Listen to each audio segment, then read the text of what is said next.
회복의 능력이 있기를 축원합니다.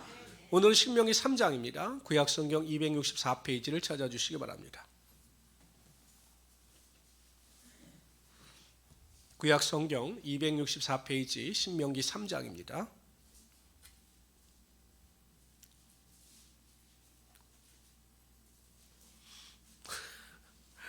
저를 바라보시는 분들은 벌써 찾으신 거죠? 너무 빨리 찾으셔서 제가 지금 의심을 하고 있는 거예요. 왜 나를 쳐다보실까? 감사합니다. 우리 1절부터 11절까지 한 절씩 교독합니다. 1절 제가 읽겠습니다. 우리가 돌이켜 바산으로 올라가매 바산 왕 옥이 그의 모든 백성을 거느리고 나와서 우리를 대적하여 에드레이에서 싸우고자 하는지라.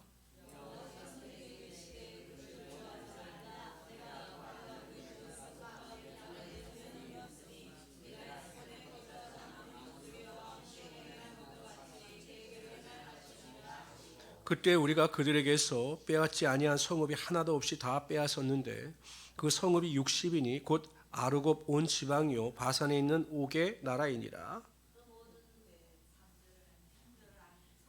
3절을 합쳐져 버렸네요. 이게 제가 어떻게 된 건지. 여러분도 5절 읽어주세요. 5절. 네, 시작.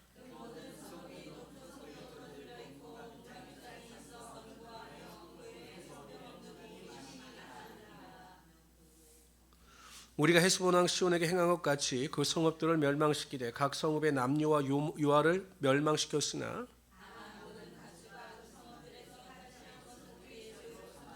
그때 우리가 요단강 이쪽 땅을 아르논 골짜기에서부터, 그러니까 요단강 이쪽이라고 하는 것은 요단 동편입니다. 그러니까 지도로 봤을 때 우리가 정면으로 봤을 때 오른쪽이 항상 동쪽이니까 요단강 이쪽이 동쪽입니다. 아르논 골짜기에서부터 헤르몬 산에까지 아모리 족속의 두 왕에게 빼앗았으니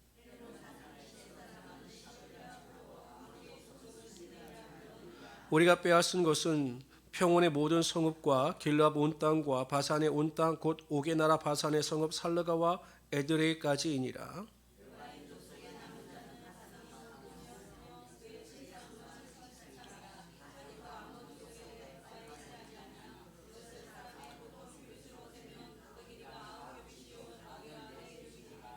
우리가 11절에서 잘 기억해야 될 것은 바산 왕 옥은 르바임 족속이 아닙니다. 아모리 족속이에요. 아모리 족속. 근데 왜 르바임 족속이라고 했냐면 르바임 족속과 같이 크고 장대했다. 이렇게 그것을 설명하고 계세요. 르바임 족속의 마지막 자와 같이 크고 장대했다. 이것을 강조하기 위해서 그렇게 표현한 것입니다. 헤스본 왕 시온을 멸절시키고 그 땅을 정복한 이스라엘 백성부터 북쪽으로 올라갑니다. 그러니까 요단강을 중심부터 북쪽으로 올라가요. 그때 바산 왕 옥을 맞이하게 됩니다. 근데 이 바산 왕 옥이 어떤 사람인지 오늘 보면 11절 보세요. 11절 다 같이 읽읍시다. 시작. 르바임 족속의 남은 자는 바산 왕 옥뿐이었으며 그의 침상은 철 침상이라 아직도 암몬 족속의 라빠 있지 아니하냐. 그것을 사람의 보통 규빗으로 재면 침상이 철이에요. 이게 뭐냐면 여러분 옛날에 우리 역사 시간에 배울 때 보면 석기 시대에서 청동기 시대로, 청동기 시대에서 철기 시대로 이렇게 발달이 되잖아요. 근데 그때 이스라엘 백성들은 청동기 문화였어요. 애굽에서 나왔을 때. 근데 이 바산 왕 옥은 이미 철기 시대. 그러니까 모든 무기가 철이었다는 거죠. 그러니까 철과 구리가 부딪히면 철이 이기잖아요. 이스라엘 백성들은 청동기 무기였는데 바산 왕 옥은 벌써 철기 문화 시대에 들어왔다. 이것을 강조하고 있는데 뿐만 아니라 여러분 침대의 길이가 4m 5cm입니다. 그리고 너비가 180cm예요. 킹 사이즈가 아무리 커도 한 3m 정도에서 제가 보니까 184. 그러니까 가로가 한 2m 7 크게 만들어도 킹 사이즈 중에 제일 큰 게 184인데 174인데 그거에 비하면 바산 왕 옥이 얼마나 큰 줄 알 수 있겠죠. 골리앗의 키를 280에서 90 정도로 볼 때 바산 왕 옥도 그보다 더 크면 컸지 작지 않았을 것입니다. 그만큼 이 옥은 엄청난 괴력의 소유자였습니다. 뿐만 아니라 보십시오. 그 바산 왕 옥이 소유하고 있는 성읍들이 어땠는지 5절 보세요. 5절 시작. 그 모든 성읍이 높은 성벽으로 둘려 있고 문과 빗장이 있어 견고하며 성이 견고했어요. 그러니까 그 민족을 이끄는 왕은 용사 중에 용사였고 그 모든 성들은 철저하게 수비할 수 있을 정도로 견고한 성이었다는 것입니다. 한마디로 이야기하면 이스라엘 백성들이 그 성을 공격하여 쟁취할 수 있는 확률이 높다, 낮다? 낮다라는 거예요. 그러니까 이스라엘 백성들의 힘과 능력으로는 그 바산 왕국을 정복할 수 있는 힘이 없는 거죠. 그러니까 그걸 안 거예요. 바산 왕 옥도 여러분 보통 사람이 헤스본 왕 시온에게 행한 이스라엘 백성들의 능력을 보면 위축돼서 방어하게 급격할 텐데 이 바산 왕 옥은 오히려 이스라엘 백성들과 싸우려고 나오는 겁니다. 그 이유가 무엇이냐? 내가 이길 수 있다. 내 능력이면 된다. 내 성은 견고하다. 이러한 자신감이 있었던 거죠. 그런데 어떻게 하나님께서 말씀하시느냐? 싸움을 하기 전에 하나님께서 이스라엘 백성들에게 약속하셔요. 2절 봅시다. 2절 시작. 여호와께서 내게 이르시되 그를 두려워하지 말라. 내가 그와 그의 모든 백성과 그의 땅을 넘겼으니 내가 헤스본에 거주하던 아모리 족속의 왕 시온에게 행한 것 같이 하는 약속을 넘겨주셨다. 그러니까 이스라엘 백성들에게 필요한 것은 전력이나 자신의 능력이 아니라 하나님의 약속을 믿고 전진해 나가는 것이었습니다. 그러니까 여러분 우리가 이 세상을 살아갈 때 내가 비록 힘이 없고 연약하고 뭐 세상 말로 하면 되는 일이 없다 할지라도 내 인생에 하나님을 플러스하면 하나님의 능력이 내 삶에 충만하게 넘치게 되므로 모든 것이 합력하여 손이 되며 하나님의 권세와 능력이 반드시 나타나게 되어 있는 것입니다. 그런데 내 인생에서 하나님을 마이너스하면, 그러니까 내가 하나님이 안 계신 것처럼 살아가면 반드시 삶에 고난이 있고 어려움이 있고 그의 삶에 궁핍함이 나타나게 되어 있는 것입니다. 그러니까 아무리 세상적인 성공을 거둔다 할지라도 하나님이 마이너스 되면 인생의 공허감과 우울감으로 인하여 세상에서 탄식하며 살아갈 수밖에 없다라는 거죠. 바산 왕국이 아무리 강해도 그 성이 아무리 견고해도 하나님께서 플러스 하시니 그 성을 그들의 손에 붙여 주시겠다라고 약속하셨던 것처럼 우리 모든 성도님들도 하나님과 동행하심으로 그러한 은혜와 능력을 맛보며 살아갈 수 있는 우리 성도들이 되시기를 주님의 이름으로 축원합니다. 우리 12절부터 22절까지 읽도록 하죠. 땅 분배에 대한 겁니다. 12절 그때 우리가 이 땅을 얻음에 아르논 골짜기 곁에 아루엘에서부터 길르앗 산지 절반과 그 성읍들을 내가 루벤 자손과 갓 자손에게 주었고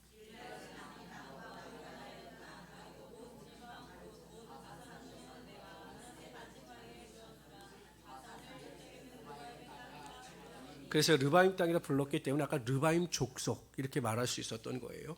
브나셋의 아들 야일이 구슬 족속과 마가 족속의 경계까지 아르고 온 지방을 점령하고 자기의 이름으로 이 바산을 오늘날까지 하봇 야이라 불러오느니라. 루벤 자손과 갓 자손에게는 길라앗에서부터 아르논 골짜기까지 주었을 때 그 골짜기의 중앙으로 지역을 정하였으니 곧 암몬 자손의 지역 야복강까지며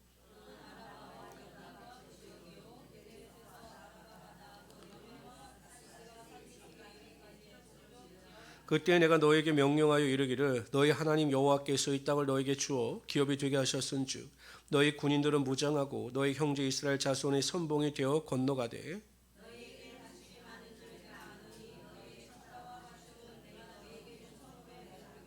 여호와께서 너에게 주신 것 같이 너희 형제에게도 안식을 주시리니 그들도 요단 저쪽에서 너희 하나님 여호와께서 그들에게 주시는 땅을 받아 기업을 삼게 이르거든 너희는 각기 내가 준 기업으로 돌아갈 것이니라고.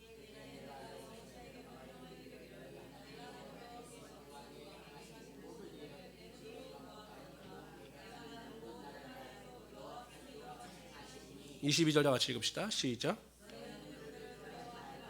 너희 하나님 여호와께서 친히 너희를 위하여 요단 동편 땅 분배에 관한 것입니다. 솔직히 요단 동편 땅은 하나님께서 약속하신 가나안 땅이 아니었죠. 그런데 헤스본 왕 시온과 이 바산 왕 옥이 이스라엘 민족을 대적함으로 말미암아 그들에게 주어진 것입니다. 근데 목초지였어요. 그래서 이 루벤 지파나 갓 지파나 므낫세 반 지파가 보니 자신들에게는 목축할 땅이 필요했거든요. 그래서 가나안 땅에 들어가는 것보다 이 땅에 머무는 것이 좋겠다라고 생각하여 간청하니 하나님께서 그 땅을 허락하여 주셨습니다. 그리고 더 큰 축복이 무엇이냐면 그 땅에 그들의 처자들과 그 가축들을 그냥 머물게 둔 것입니다. 이제 가나안 땅에 들어가면 전쟁도 해야 되고 정말 엄청난 일이 기다리고 있는데 거기서 면제시켜 주신 거죠. 그러면서 하나님께서 그들에게 요구하신 것이 있어요. 너희가 이렇게 축복을 받았으니 너에게 요구할 것이 있다. 그것이 무엇이냐면 18절 봅시다. 18절 다 같이 읽어봅시다. 시작. 그때 내가 너에게 명령하여 이르기를 너희 하나님 여호와께서 이 땅을 너에게 주어 기업이 되게 하셨은즉 너희 군인들은 무장하고 너희 형제 이스라엘 자손의 선봉이 되어 건너되. 무엇입니까? 앞서서 싸우라는 거예요. 너에게 축복이 임했으니 너희가 그 축복에 걸맞는 헌신을 보여라. 그럴 때 그 축복이 계속 유지될 것이다 라고 모세가 말하고 있는 것입니다. 여러분, 우리가 하나님께 축복을 받아야 하는 이유는 나를 위해서가 아니에요. 그러니까 내가 왜 축복을 받아야 하는가? 내가 왜 재물의 축복을 받아야 하고 건강의 축복을 받아야 하는가? 나를 위해서가 아닙니다. 내 가족을 위해서가 아니에요. 그런 생각을 가지고 있으면 하나님의 축복을 받았을 때 사람이 변질이 됩니다.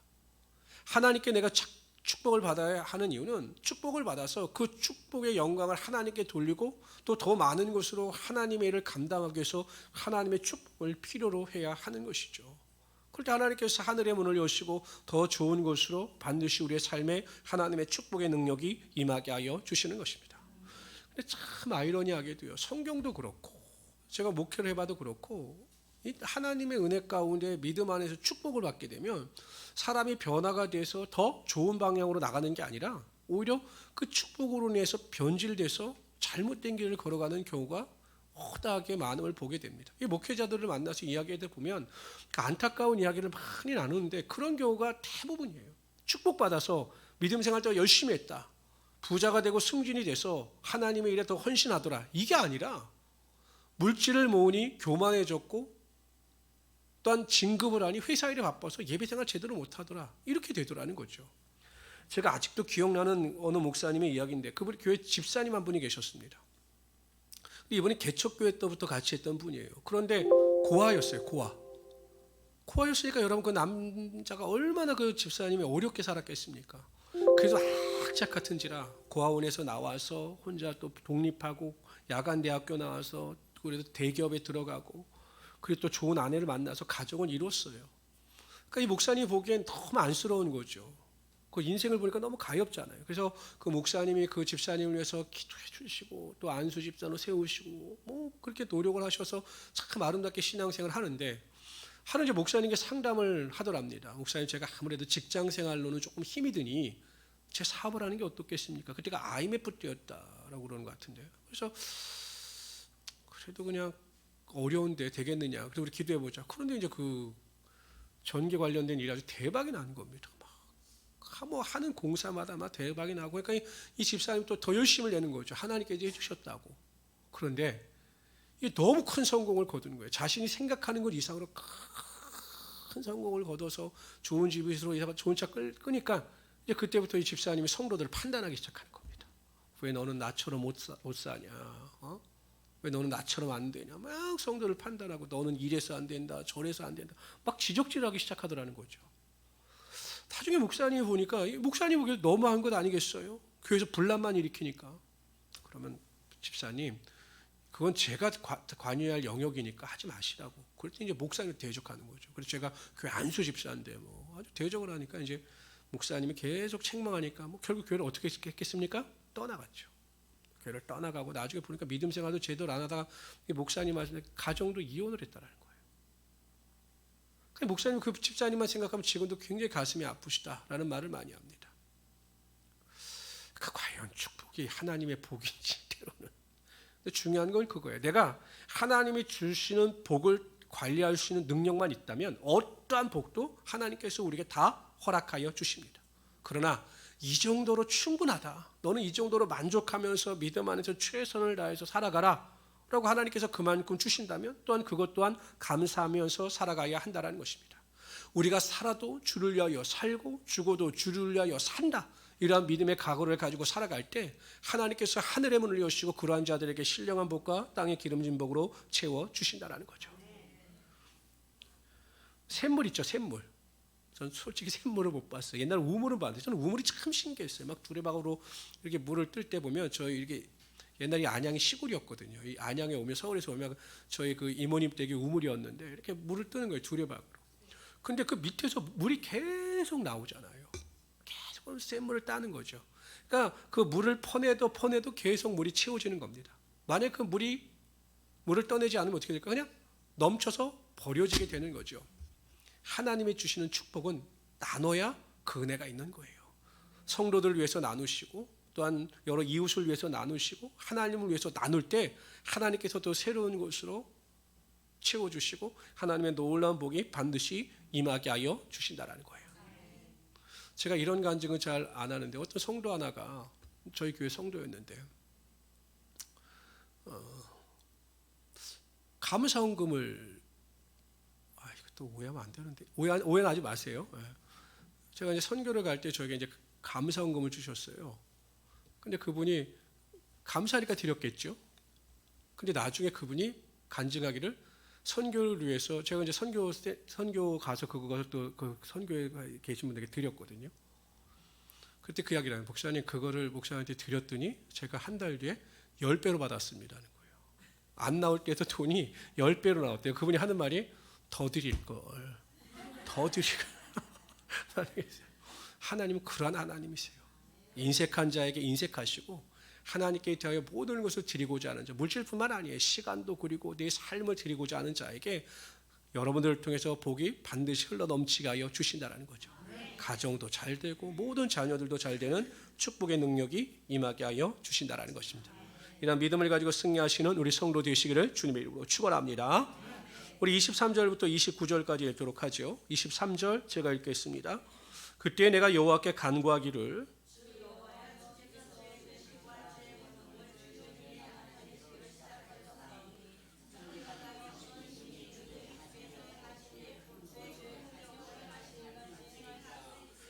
구하옵나니 나를 건너가게 하사 요단 저쪽에 있는 아름다운 땅 아름다운 산과 레바논을 보게 하옵소서 하되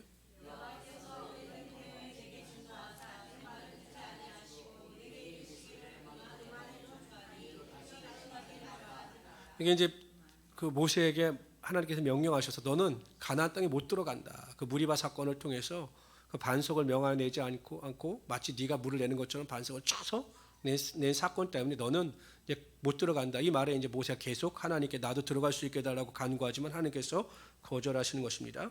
너는 비스간 산 꼭대기에 올라가서 눈을 들어 동서남북을 바라보고 내 눈으로 그 땅을 바라보라. 너는 이 요단을 건너지 못할 것임이니라.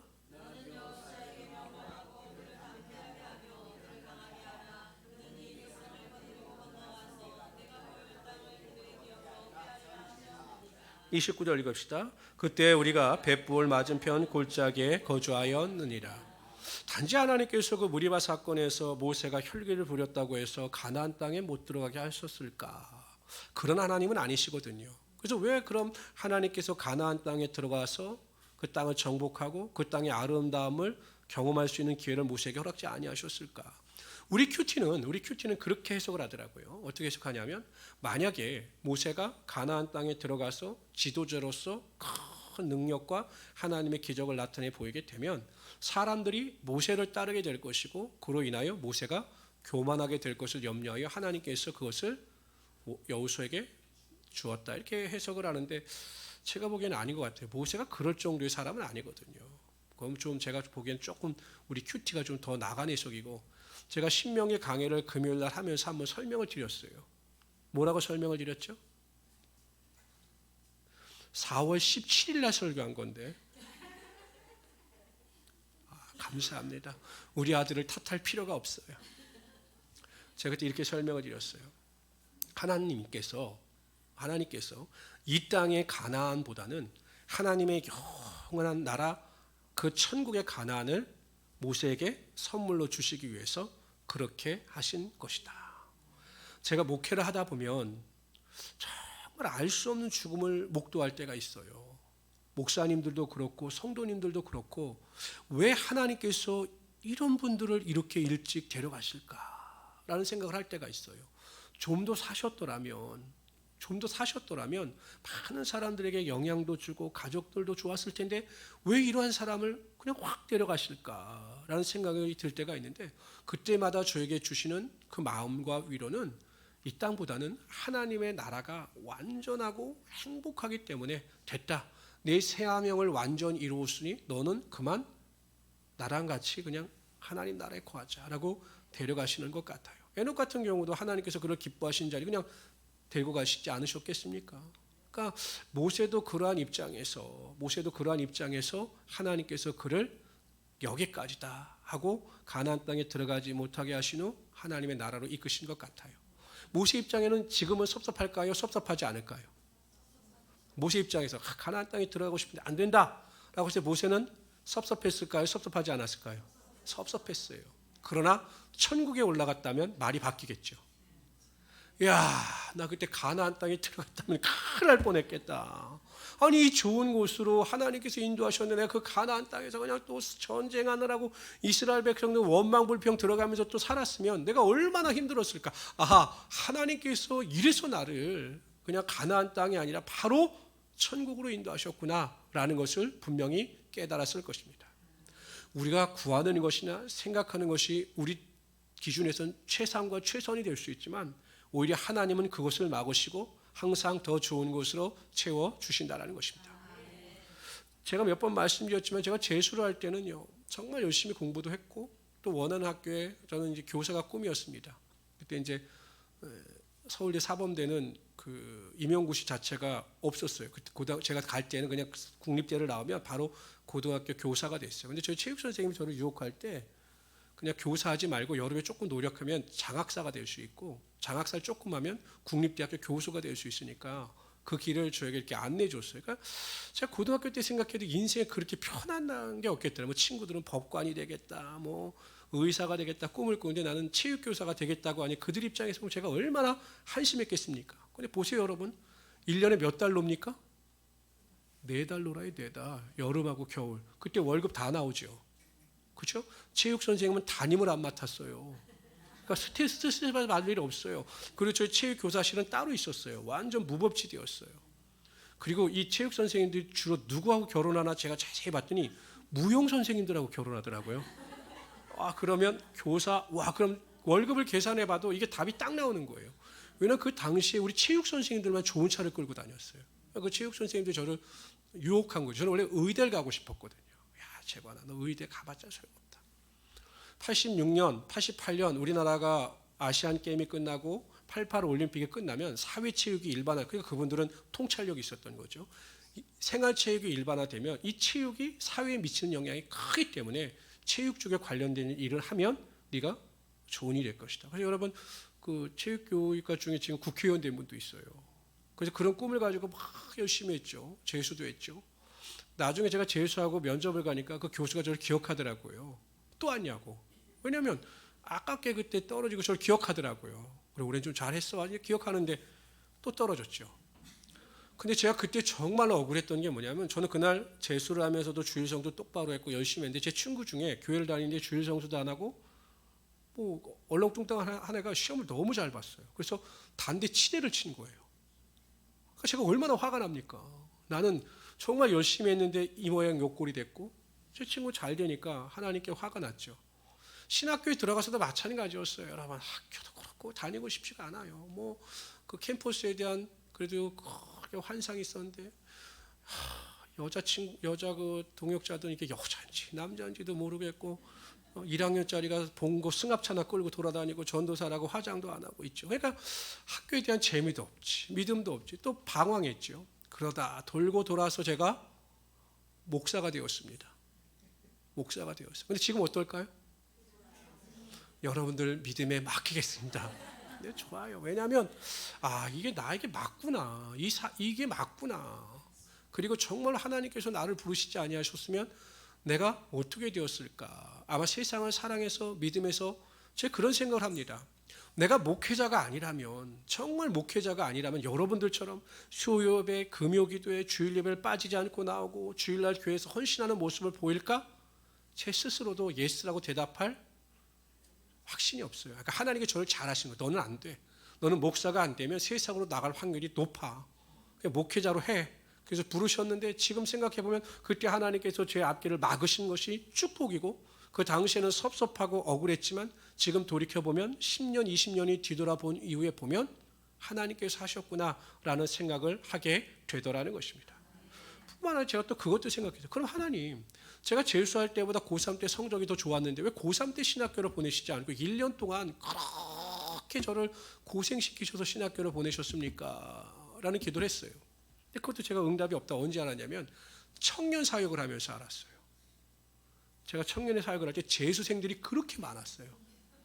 나는 노량진 파다 그랬더니 막 애들이 화도라는 거예요. 막 자기는 뭐 노량진, 그때 왜냐 노량진에 대성학원과 학원들이 다 몰려있기 때문에 재수 노량진파, 종로파, 정일파가 있었거든요.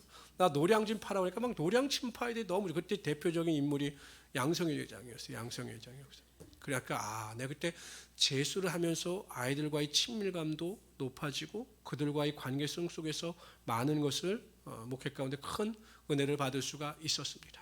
그러니까 여러분 지금 당장 이게 왜 이럴까? 왜 나는 이렇게 힘들까? 탄식하지만 내가 기도하고 구하는 것이 반드시 하나님의 손으로 돌아오심을 믿으시고 소망 가운데 승리하며 살아갈 수 있는 우리 성도들이 되시기를 주님의 이름으로 축원합니다. 항상 하나님은 나에게 좋은 것으로 채워주신다. 지금 당장 내 기도가 응답되지 않는다 할지라도 이 기도가 하나님의 축복이 된다. 이러한 믿음을 가지고 승리할 수 있는 우리 성도들이 되시기를 주님의 이름으로 축원합니다. 우리 4장으로 넘어갑시다. 4장 1절서부터 4절까지 읽도록 하죠. 1절 제가 읽겠습니다.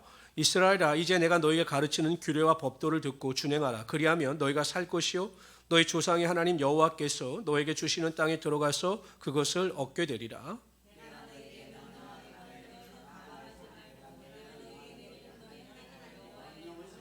여호와께서 바알 보울의 길, 이 바알 보울의 일은 기억하시죠? 이 발락 왕이 발람 선지자를 유혹해서 저주하라고 했는데 저주를 못하죠. 근데 이 발람 선지자는 재물에 대한 욕심이 있으니까 이스라엘 민족이 우상을 섬길 수 있는 여인들을 유혹해서 이 바알을 섬기게 하는 방법을 발락 왕에게 알려주고 이스라엘 백성들이 그에 넘어갑니다. 그래서 엄청난 수가 죽어요. 그 사건입니다. 3절 여호와께서 바알보울의 일로 말미암아 행하신 바를 너희가 눈으로 보았거니와 바알보울을 따른 모든 사람을 너희 하나님 여호와께서 너희 가운데에서 멸망시켰을 때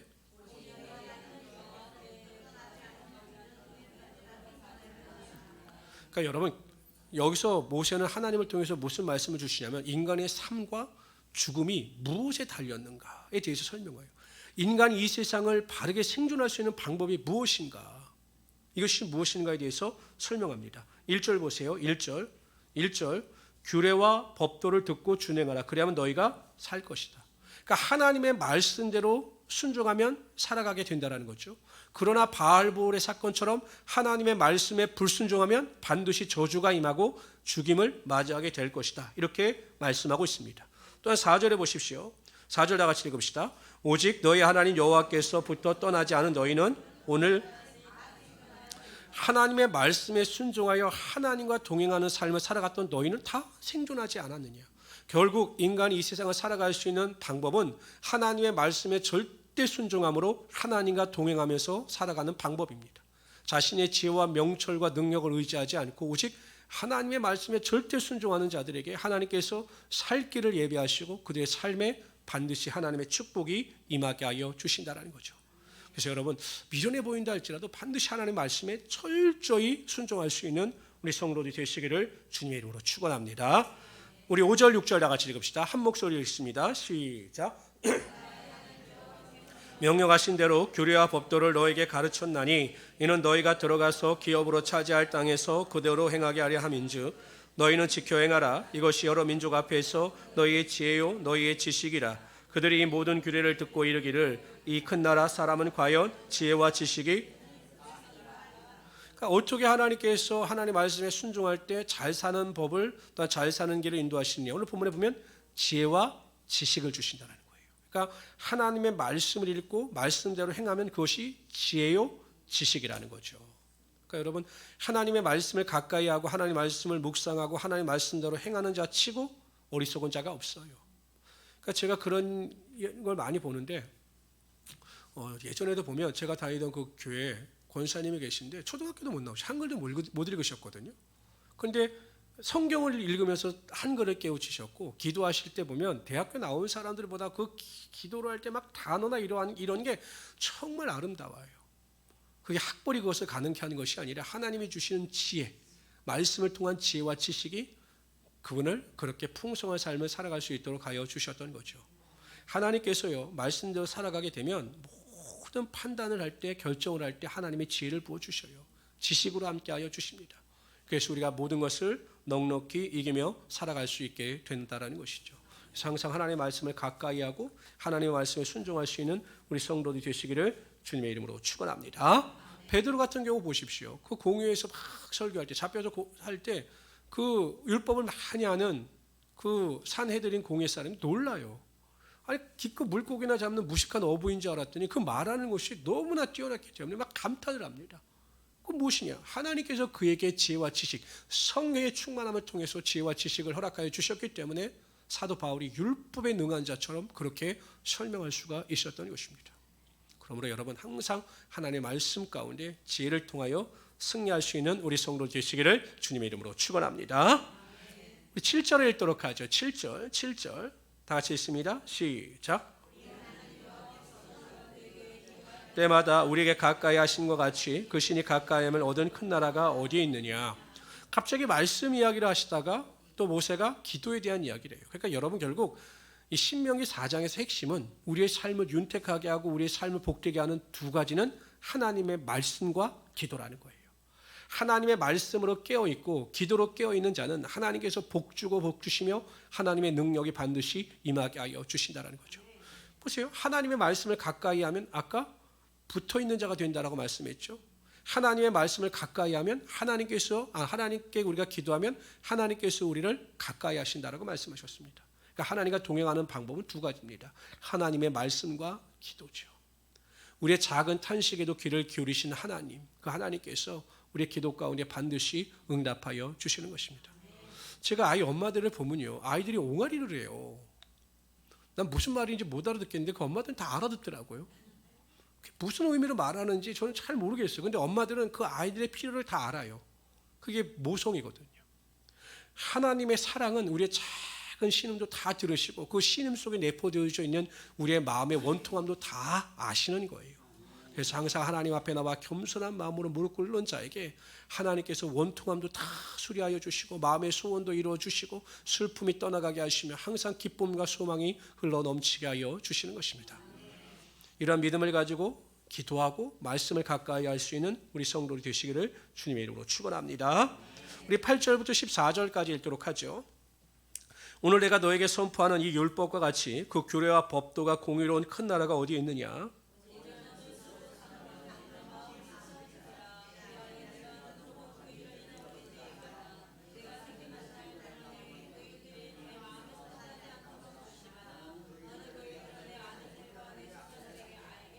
'그러니까 이스라엘 민족의 특권이 뭐냐면 율법을 받은 민족이에요. 그러니까 1절에서 그걸 강조하지. 이건 너희들 특권이다. 하나님께서는 어느 민족에게나 하나님의 율법을 주신 일이 없다라는 겁니다.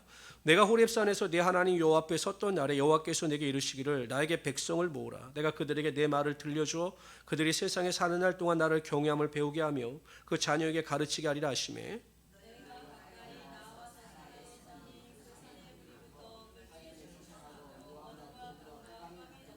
여호와께서 불길 중에서 너에게 말씀하시되 음성뿐이므로 너희가 그 말씀을 듣고 형상은 보지 못하였느니라.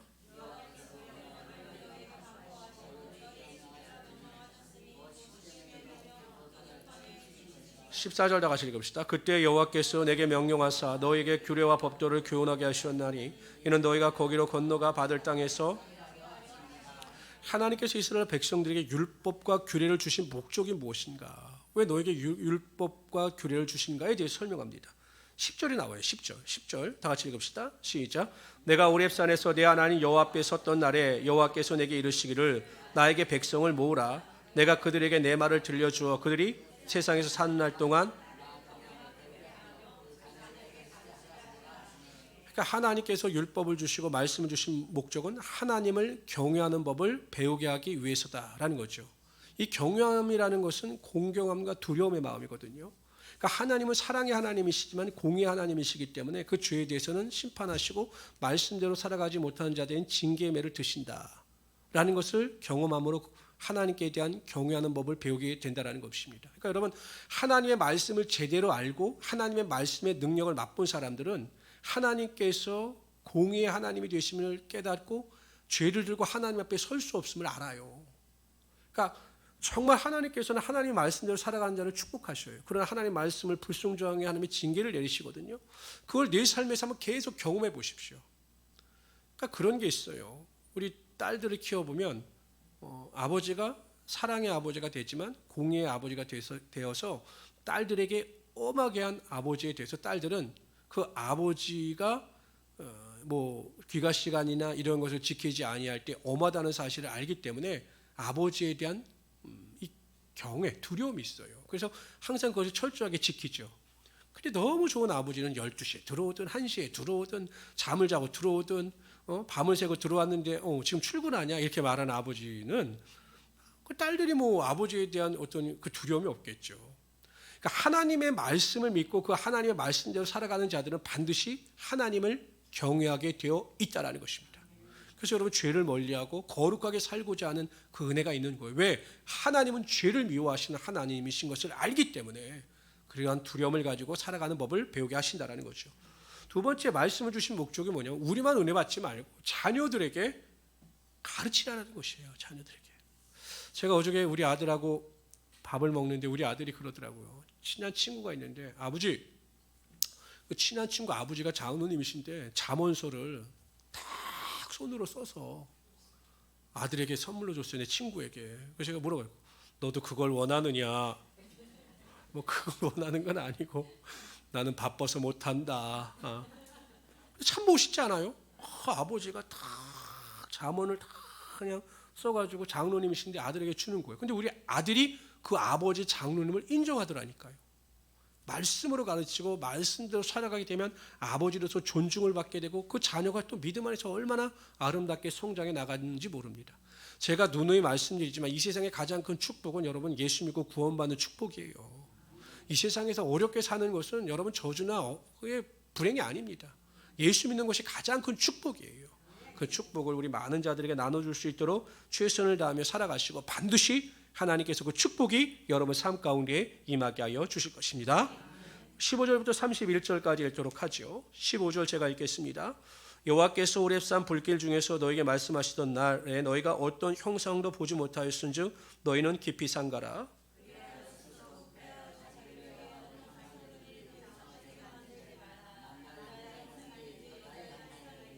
땅 위에 있는 어떤 짐승의 형상이든지 하늘을 나는 날개 가진 어떤 새의 형상이든지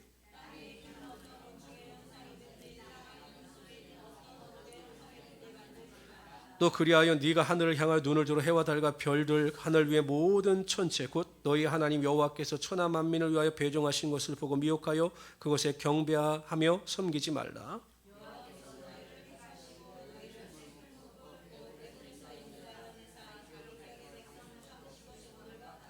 여호와께서 너희로 말미암아 내게 진노하사 내게 요단을 건너지 못하며 네 하나님 여호와께서 내게 기업으로 주신 그 아름 땅에 들어가지 못하게 하리라고 맹세하셨은즉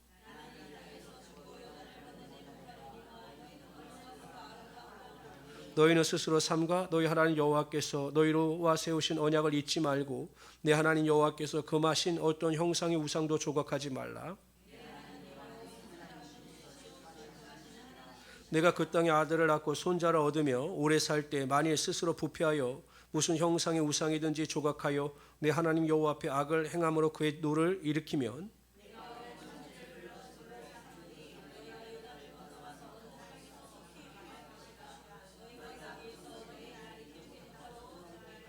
여호와께서 너희를 여러 민족 중에 흩으실 것이요 여호와께서 너희를 쫓아보내실 그 여러 민족 중에 너희 남은 수가 많지 못할 것이며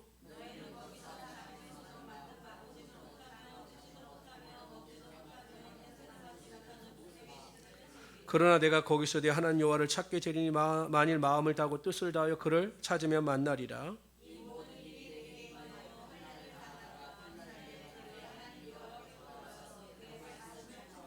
내 하나님 여호와는 자비하신 하나님이시라. 그가 너를 버리지 아니하시며 너를 멸하지 아니하시며 내 조상들에게 맹세하신 언약을 잊지 아니하시리라.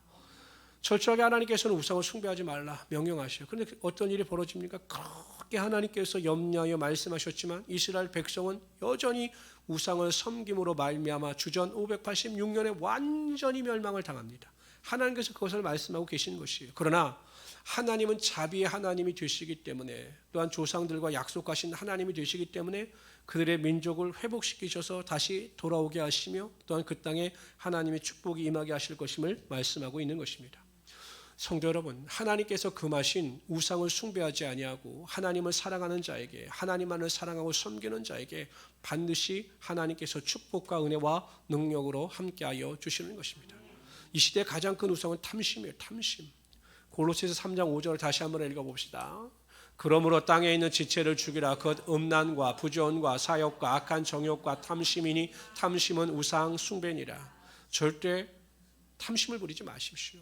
욕심을 부리지 마시고 자족하고 감사하며 하나님께 기도하며 살아가시기를 바랍니다. 그러면 자족하는 자에게 하나님께서 하늘의 문을 여시고 우리가 구하는 것이나 생각하는 것보다 넘치도록 반드시 채워주실 것입니다. 우리 32절에서 40절까지 읽도록 하죠. 32절 제가 읽겠습니다. 내가 있기 전 하나님의 사람을 세상에 창조하신 날부터 지금까지 지나간 날을 상고하여 보라. 하늘 이 끝에서 저 끝까지 이런 큰 일이 있었느냐? 이런 일을 들은 적이 있었느냐?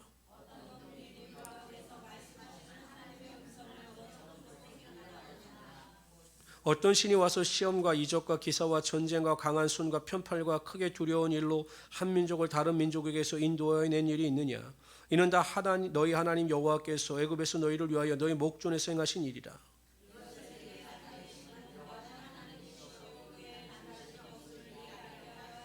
여호와께서 너를 교훈하시려고 하늘에서부터 그의 음성을 내게 듣게 하시며 땅에서는 그의 큰 불을 내게 보이시고 네가 불 가운데 나오는 그의 말씀을 듣게 하셨느니라.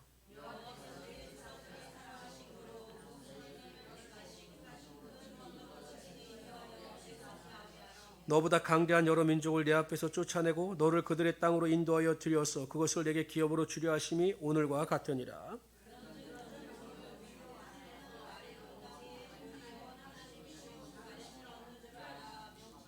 오늘 내가 네게 명령하는 여호와의 규례와 명령을 지키라. 너와 네 후손이 복을 받아 내 하나님 여호와께서 내게 주신 땅에서 한없이 오래 살리라. 오늘 본문에 보면 하나님을 뜨겁게 사랑하기 위해서 또한 하나님의 은혜를 저버리지 않기 위해서, 우상 숭배를 하지 않기 위해서 무엇이 필요한가에 대해서 말씀하고 있습니다. 37절입니다. 37절 보십시오. 읽읍시다. 시작. 여호와께서 내 조상들을 사랑하신 고로 그 후손이 너를 택하시고.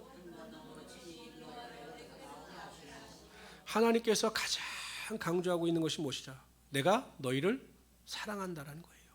내가 조상들에게 약속하신 대로 너희를 사랑하기 때문에 너희를 애굽에서 구원해내고 너희들에게 큰 기적과 은혜를 베풀지 않았느냐. 그것을 기억하라.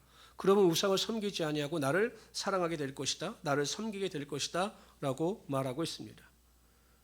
세상 사람들은 보면 자신의 이익을 쫓아 삽니다.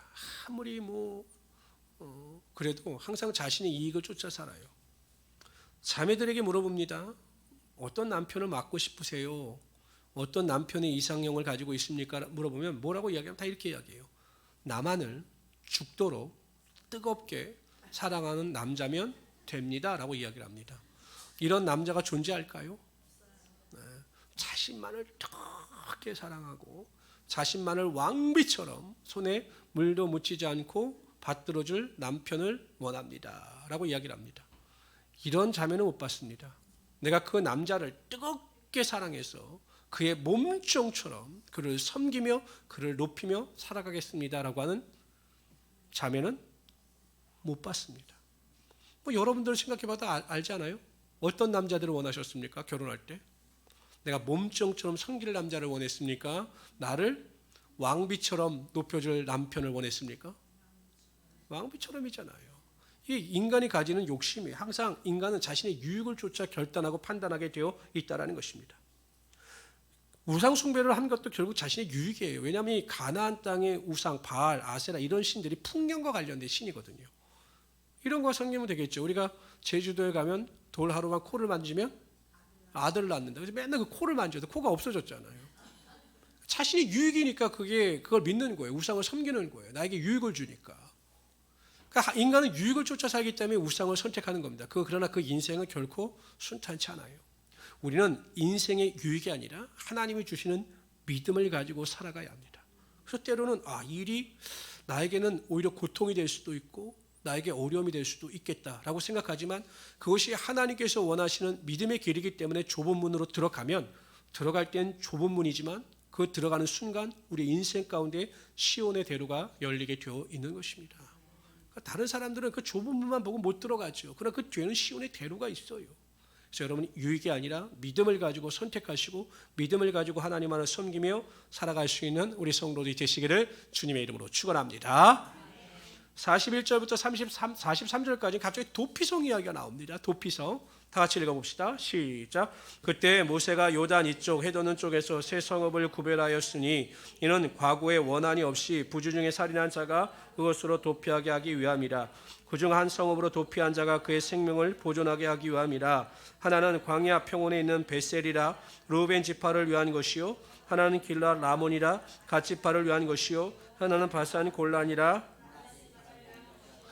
이건 요단 동편 쪽에 있는 도피성인데 보십시오. 여기 요단강을 중심으로 해서 요단강 동편 쪽에 보면 베셀과 길랏 라몬과 바산 골란이 있어요. 세 개가 있죠. 요단 서편 땅엔 게데스와 세겜과 헤브론 세 개, 총 6개의 도피성이 있었습니다. 그러니까 이 도피성으로 피할 수 있는 자들은 고의로 살인한 자들이 아니라 실수로 살인한 자들이, 예를 들면 도끼를 가지고 나무를 쓰러뜨리려고 하다가 도끼날이 빠져서 그 도끼에 맞아 사람이 죽었다. 이건 의도한 살인이 아니라 실수한 거잖아요. 그럴 때는 이 도피성으로 피하고 또 그 안에 거하게 되면, 나오지 않게 되면 생명이 보존되고 그 해에 제사장이 죽게 되면 자유함을 얻을 수가 있었던 거죠. 결국 보면 하나님께서는 참 세심한 부분이니까, 우리가 다른 사람을 살인하면 죽거든요. 그 당시에는. 근데 그 실수로 살인한 자에 대한 하나님의 사랑과 배려를 볼 수가 있다는 거죠. 한편 이 도피성은 예수 그리스도의 예표입니다. 우리가 이 세상에 아무리 큰 죄를 지었다 할지라도 세상에서는 그 죄로 인하여 우리가 심판을 받을 수 있어야 되고 또 받아야 되는 것도 당연하잖아요. 그게 어쨌든 다른 사람에게 피해를 줬으면 세상법에 의해서 심판을 받는 것은 당연합니다. 그러나 우리가 예수 그리스도를 믿고 영접하는 그 순간 하나님께서는 우리의 모든 죄를 다 사하여 주시고 우리를 보호하여 주셔서 세상 끝날까지 우리와 항상 함께하여 주시는 것입니다. 그래서 우리가 환난이 있든 어떤 문제가 있든 이 죄를 지은 자가 도피성으로 피하듯이 매일매일 삶 가운데 주님의 날개 아래 거하심으로 하나님의 보호하심 가운데 승리하며 살아갈 수 있는 우리 성도들이 되시기를 주님의 이름으로 축원합니다. 오늘의 핵심은 두 가지예요. 결국 이 3장과 4장을 이렇게 딱 압축해 보면 딱 두 가지입니다. 인생에 있어 하나님을 가까이 하는 것이 가장 큰 축복입니다. 그런데 이 하나님을 가장 가까이 할 수 있는 두 가지 방법이 하나님의 말씀에 절대 순종하는 것이고 항상 깨어서 기도하는 것입니다. 그럼 우리가 하나님을 가까이 하기를 원하는 것보다 하나님께서 우리를 가까이 하시고 성경에 우리를 붙여주셔요. 그래서 모든 일로부터 승리케 하여 주시고 하나님의 영광이 나타나게 하여 주신다는 것입니다. 우리가 당하는 모든 문제는요, 우리가 인생에 절대로 다른 사람을 탓하거나 다른 곳에서 문제점을 찾으려고 해서는 내가 발전이 될 수가 없어요. 무슨 문제가 있고 무슨 어려움이 있을 때마다 항상 내 안에 문제가 없는가, 내 안에 잘못된 점은 없는가를 찾아서 올바른 길을 걸어가려고 하나님 말씀에 순종하고 기도하면 반드시 하나님께서 우리를 가까이 하여 주셔서 하나님의 축복이 임하게 하여 주신다는 것입니다. 그러한 은혜와 능력을 맛보며 살아갈 수 있는 우리 성도들이 되시기를 주님의 이름으로 축원합니다. 기도합시다. 주시 하나님, 정말로 감사합니다. 성경 말씀에 우리가 하나님을 사랑한 것이 아니라 먼저 하나님께서 우리를 사랑하셨기 때문에 우리가 하나님의 자녀가 될 수 있다라고 말씀하셨습니다. 하나님께서 우리를 얼마나 사랑하시는지, 우리 인생 가운데 하나님께서 어떠한 기적과 능력을 베푸셨는지 그 일을 기억하고 항상 하나님 안에서 참된 믿음을 가지고 하나님만을 기쁘시게 하는 삶을 살아갈 수 있도록 도와주시옵소서. 하나님의 말씀에 절대 순종하게 하여 주시고 하나님 말씀을 기뻐하며 즐거워하게 또한 묵상하게 하여 주시고 또 우리가 하나님 말씀 가운데 기도하며 살아갈 수 있도록 역사하여 주시옵소서. 하늘의 신령한 복과 땅의 기름진 복을 체험케 하시며 마음의 소원과 간구와 응답받게 하시며 하나님의 영광을 드러내게 하여 주시옵소서. 항상 우리 권사님들에게 하나님 건강을 허락하여 주심을 감사합니다. 또한 믿음의 능력을 허락하여 주심을 감사합니다. 기도할 때마다 우리 권사님들, 우리 집사님들 기도가 응답되게 하시며 기도하는 즐거움이 흘러 넘치게 하여 주시옵소서. 기도할 때마다 기쁨이 흘러 넘치게 하여 주시고 기도할 때마다 슬픔은 떠나가고 소망이 흘러 넘치게 하여 주시옵소서. 오늘 우리가 하나님을 찬양할 때마다 우리의 마음이 뜨겁게 하여 주시고 우리의 마음의 소원을 하나님께로만 두게 하여 주시옵소서. 감사하며 예수님의 이름으로 기도드리옵나이다. 아멘. 찬양.